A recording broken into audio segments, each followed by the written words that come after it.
Mbeki, members of the National Executive Committee, officials who work for the African National Congress here present. We have come to the end of what I would term as a very productive National Executive Committee meeting, having covered a number of areas that are critical to our country, to our movement, and to the people of our country. We have spent time reflecting on current challenges and opportunities, and in the course of our discussions, identified some of the key actions that we need to take as this leadership to renew and to build our organization with a view of taking this country forward. We dedicated time to discuss the state of our economy and the actions that we need to take to drive inclusive growth and job creation. We also characterized the state of our economy as being in a state of emergency that requires drastic action. Our focus on an inclusive and resilient economy is particularly important as we begin this month of August, Women's Month.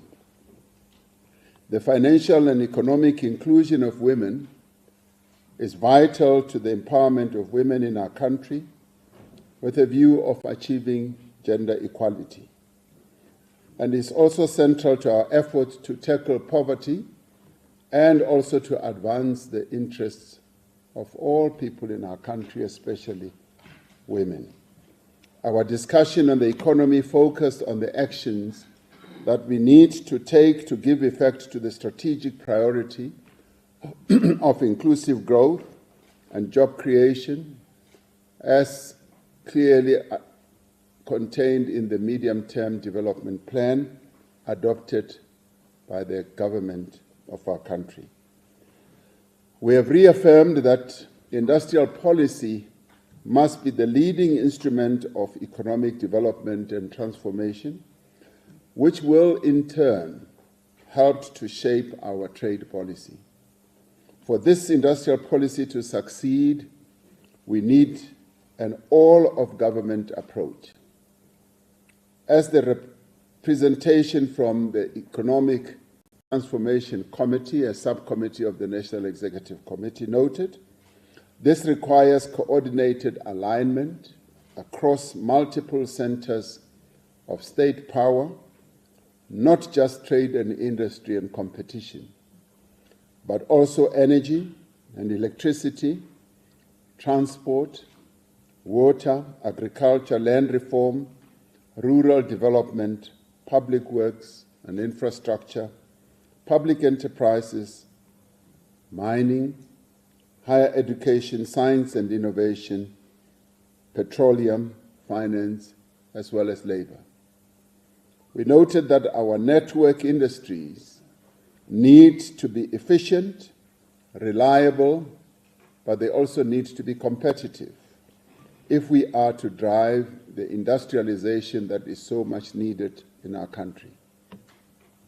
We must therefore ensure that our integrated resource plan advances energy security and emission reduction targets while reducing the cost of electricity to the economy and more particularly to the households in our country.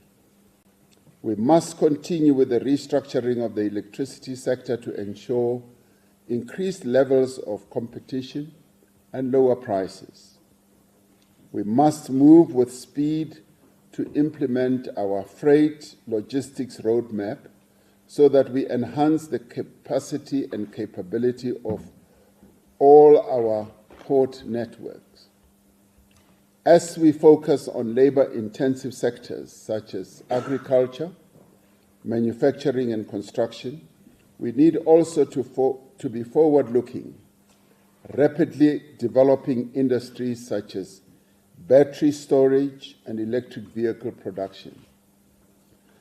We have confirmed our commitment to accelerating infrastructure investment, understanding that it is the backbone of spatial transformation, industrial expansion, and economic inclusion. And in fact, as we have often said, infrastructure is the flywheel that our economy needs to propel forward to create jobs. We must use our infrastructure build and maintenance to create platforms for Black industrialists, for workers, for small, medium enterprises, and marginalized communities in urban areas and in rural areas. We must ensure it assists us in the localization production of critical inputs such as steel and promotes processing and beneficiation of our rich mineral endowment. It is clear that the slow pace of infrastructure rollout is not simply a lack of money. It is a problem of capacity and execution that is experienced at all levels, at national level, provincial level, and local level. This is an area of focus as we seek to increase capacity at all these levels. As we work to grow the economy, we will ensure that we promote employment and economic inclusion. We have agreed on a stronger focus on youth employment, including the expansion of the presidential employment stimulus and incentivizing private sector job creation. South Africa is confronted by the immediate and damaging punitive tariffs announced by the United States. While we must act with urgency and purpose to limit the impact of these very punitive tariffs, we must also undertake measures to ensure the resilience of our economy and exports into the future.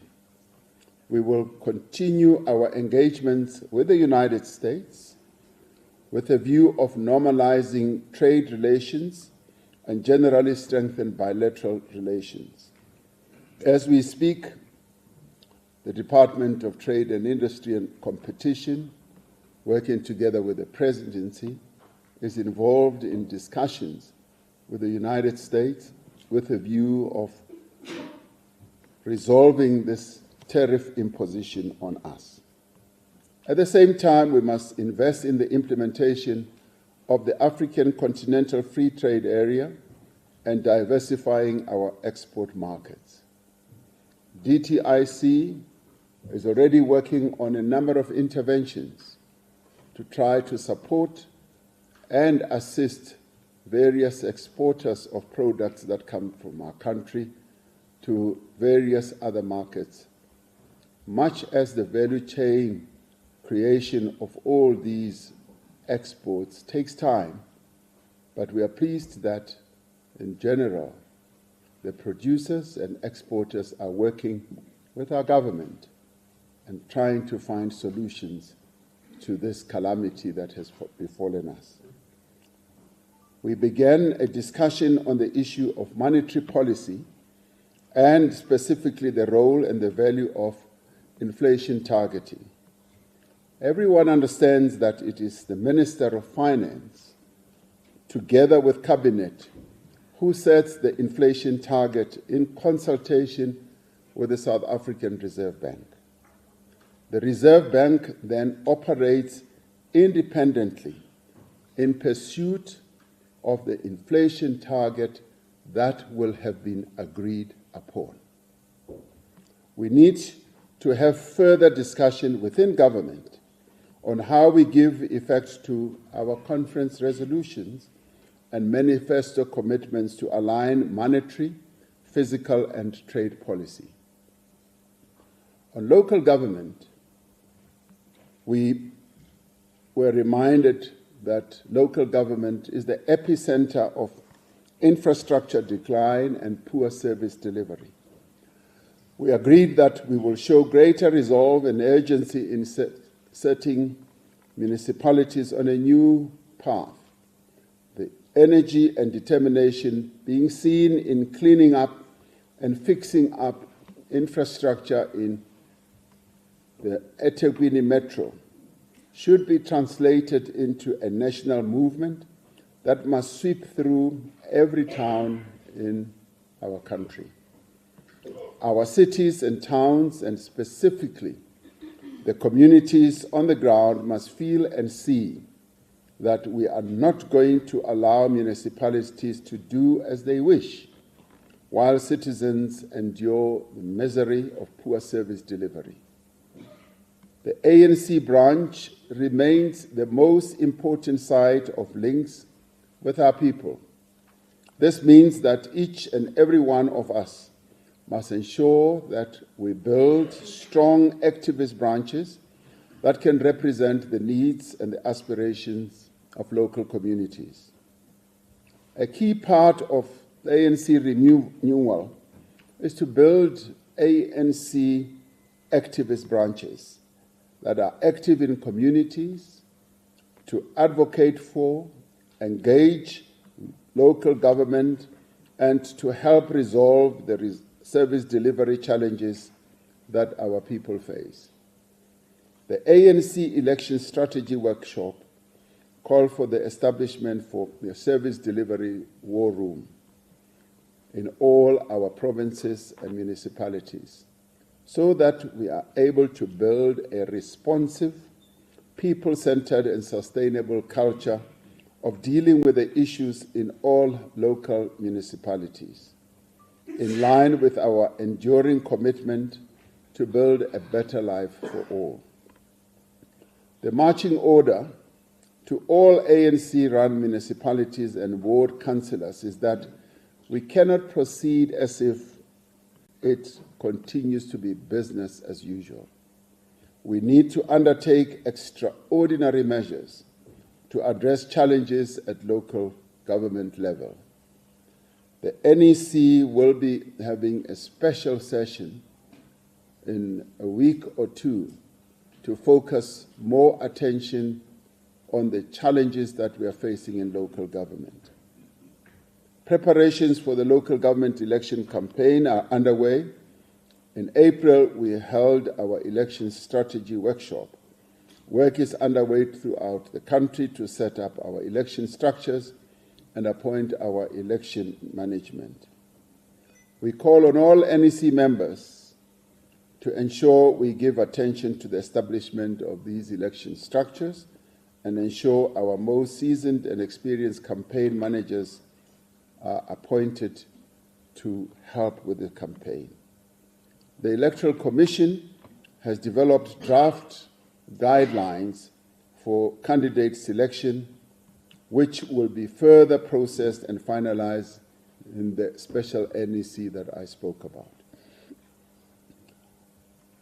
On the Government of National Unity, we welcomed the comprehensive report from the Government of National Unity Task Team that's led by the Secretary General on the assessment of the GNU since its establishment immediately after the 2024 elections. The National Executive Committee identified a number of areas in which there is substantial progress on the work of the GNU over the past 12 months. Within Parliament, the ANC has adapted to the complexity of operating in the new political landscape where it no longer holds a majority. Managing parliamentary committees has not been an easy process for the ANC. However, our caucus is developing new ways of building relations with parties with whom we don't always agree. The budget process has taught us many lessons, including being able to build tactical and issue-based voting alliances with other parties. We welcome the cooperation on the budget including with parties that are not part of the Government of National Unity. This cooperation is a real demonstration of acting in the interests of the people of South Africa, and we are grateful to all those parties that cooperated with us to have the budget passed. The overall picture is that despite all the noise, through the GNU, we've been able to safeguard the core progressive policy agenda of the National Democratic Revolution, which is the core pillar of ANC policies. The NEC's view is that the tactic of the Government of National Unity has enabled the ANC to continue to execute its agenda for nation building and fundamental socio-economic transformation of South Africa, albeit under conditions imposed on us by the strategic electoral setback that we suffered last year in 2024. Both the strategic policy priorities and the budget point to the direction that we should support. In our assessment, we have concluded that the decision to establish the Government of National Unity was correct. Our people appreciate that it has brought stability and enabled progress in addressing their challenges. The NEC reaffirms the view that the GNU is a correct tactic and remains valid. Through access to state power in the GNU, we have been able to defend the democratic gains and to advance our transformation agenda despite the pressure and resistance from the global and domestic right-wing forces. We have not retreated from the progressive domestic and foreign policy positions of our movement. We have extensively discussed how we proceed with respect to the Government of National Unity, given our analysis and practical experience of the past 12 months.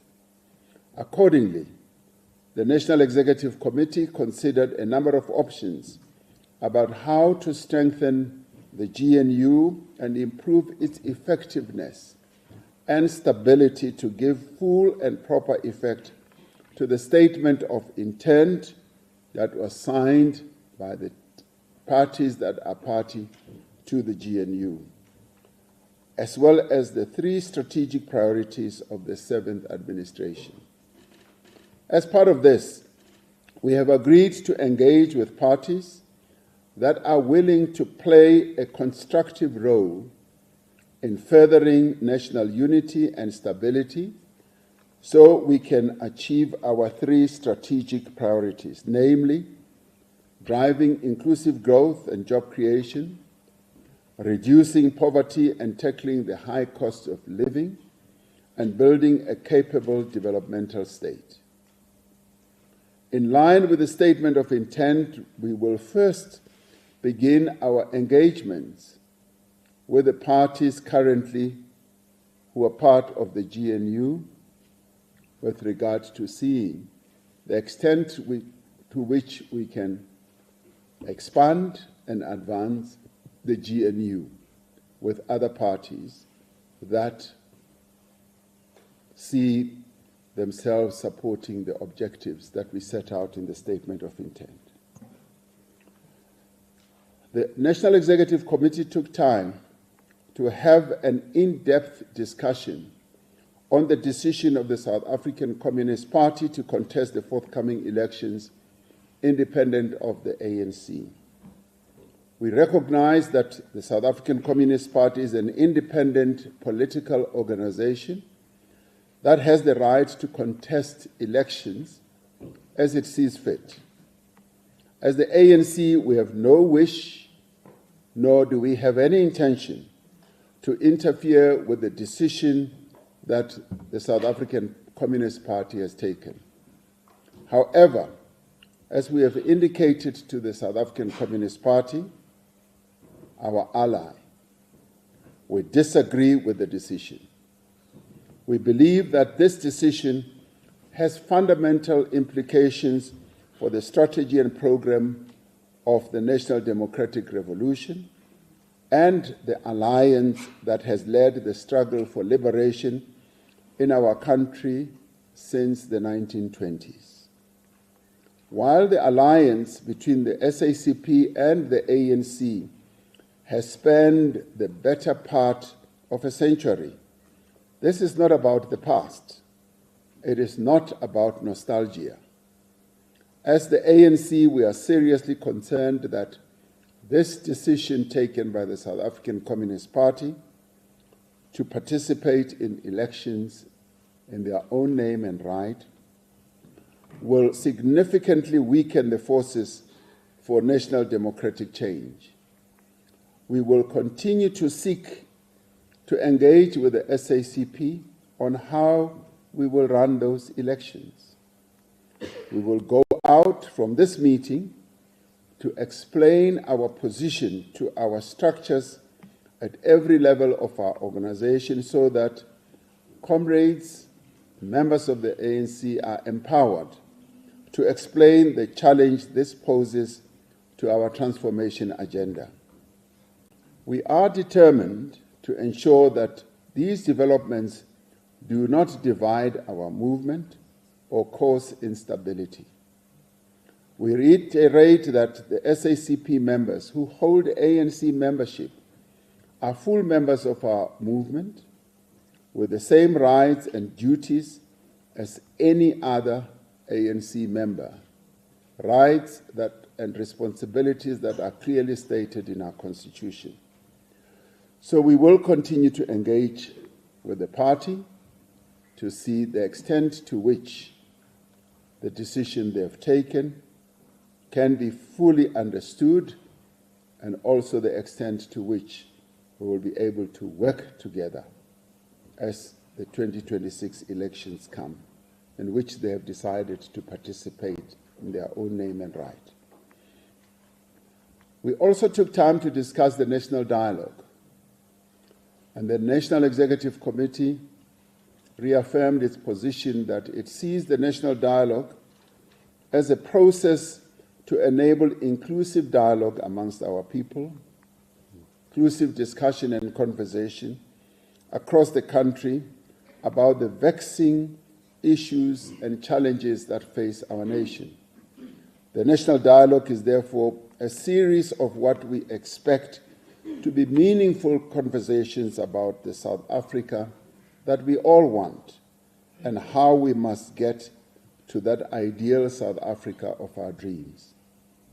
The first National Convention will be held on the 15th to the 17th of this month, August, bringing together around 1,000 delegates from more than 30 different sectors through which our people are represented in one fashion or another. This National Convention is intended to set the agenda for the national dialogue and outline how the dialogue will unfold in localities across the country over the next 8 to 10 months. The eminent persons group that has been chosen to be the real guarantors and the wise people has already been making a meaningful contribution in ensuring that the national dialogue will be held properly. This dialogue is an opportunity to mobilize South Africans to address the challenges our country faces and to restore our country to the platform of transformation, development, and progress. It is an opportunity to build on the achievements of the last 3 decades by defining a shared vision and a common program to take South Africa forward. We must be clear that the national dialogue does not displace the democratic processes mandated by our Constitution. Its outcome cannot supersede the electoral mandates that was given to the parties that are part of our parliament and our national executive. But it can deliver a social compact that outlines clear commitments and responsibilities for different stakeholders: government, political parties, business, labor, civil society, manifested in a variety of formations, be it religious communities, sporting communities, and a whole number of other social formations. It will also give opportunities for individual citizens of our country to participate. The task that we have is to ensure that the outcomes of the national dialogue can be institutionalized in a manner that informs and guides the direction our country takes moving forward. We have been clear that this dialogue must be as inclusive as possible. It needs to be citizen-led, and it must reflect the views of the people of South Africa. Citizens must be able to freely and fully participate in the national dialogue as individuals, in organized formations, and through their representative bodies. As I conclude, the road ahead requires clear programmatic action, and the National Executive Committee was clear that it is the ANC that must continue mobilizing our people as we take the actions that need to be taken to take the country forward. We must urgently implement a recalibrated development plan or path which will be centered on jobs, reindustrialization, land reform, youth empowerment, the empowerment of the women of our country, and the professionalization of the state. Political education must become compulsory at all levels of the movement and also in the public service. In this regard, we must welcome the fact that over 100,000 ANC members have now completed the foundation course that was launched a few months ago. A renewed social compact must be pursued not to protect vested interests, but to secure a national consensus on fundamental economic and social transformation and the battle against poverty, inequality, as well as unemployment. At a time of deep social anxiety, the ANC must again become the organizer of hope. It must be the merchant of hope to our people and the architect of national unity. It must also be the driver of ethical, capable, and activist leadership across society. We must reconnect our theory of revolution with the daily lives and dreams of our people in practice. Above all, we must reassert the ANC as the strategic center of change. The government of national unity is transitional, and it is also a contested formation. Our alliance with the SACP, COSATU, and SANCO is historic. It is principled and non-negotiable. Our renewal must be organizational, ideological, as well as cultural and political. We must build a disciplined activist movement that earns its leadership of society not by decree, but in practice. Our cadres must embody the values of service, of humility, and revolutionary commitment. For if the ANC falters, the revolution that is meant to bring about fundamental change in our country will falter. But if we act decisively to restore trust and renew our purpose, then this NEC and this generation of leadership can yet turn the tide. to ensure that there's a better life for all South Africans. Our people are watching, and history is calling, and the future is waiting.